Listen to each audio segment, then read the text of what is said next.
आज को कैसे संभाला? 100 बेसिस पॉइंट्स की कटौती की। यानी पूरा 1%। जी हाँ, पूरा 1%। इसे रेपो रेट 5.25% पर आ गया।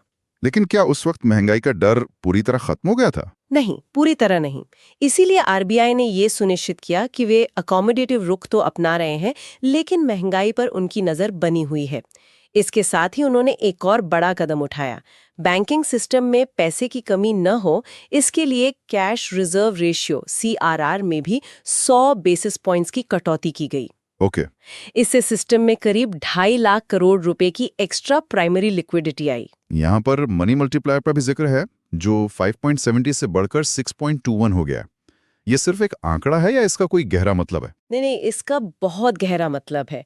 मनी मल्टीप्लायर का बढ़ना ये दिखाता है कि सिस्टम में आरबीआई द्वारा डाला गया हर एक रुपया अब इकोनॉमी में पहले से ज्यादा काम कर रहा है। अच्छा। मतलब हमारी बैंकिंग सिस्टम की जो पैसा बनाने की मशीन है, वो पहले से ज्यादा कुशल हो गई है। फाइनेंशियल इंटरमीडिएशन बेहतर हुआ है। वाह, मतलब ये सिर्फ थ्योरी नहीं है। जब आरबीआई एक बटन दबाता है और रेपो रेट बदलता है तो उसका असर सीधे हम पर पड़ता है। सर्वे बताता है कि weighted average lending rate WALR में भी कमी आई। बिल्कुल। WALR सभी तरह के लोन्स पर लगने वाले ब्याज का एक औसत है। इसके कम होने का सीधा मतलब है कि आम लोगों और कंपनियों के लिए कर्ज लेना सस्ता हो रहा है। और ये हुआ? हाँ, अप्रैल से नवंबर 2025 के बीच नए रुपए के लोन पर WALR में 64 बेसिस पॉइंट्स की कमी आई। ये दिखाता है कि आरबीआई की पॉलिसी का असर जमीन तक पहुंच रहा था। एक मजबूत मौद्रिक नीति ट्रांसमिशन का संकेत है। और ये कॉन्सेप्ट यूपीएससी मेंस के लिए बहुत महत्वपूर्ण है।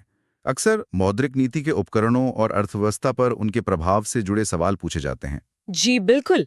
जैसे 2013 GS3 में FRBM एक्ट पर पूछा गया प्रश्न भी इसी से जुड़ा है। मतलब व्यापक आर्थिक स्थिरता के प्रबंधन से, जिसमें मौद्रिक नीति एक महत्वपूर्ण भूमिका निभाती है।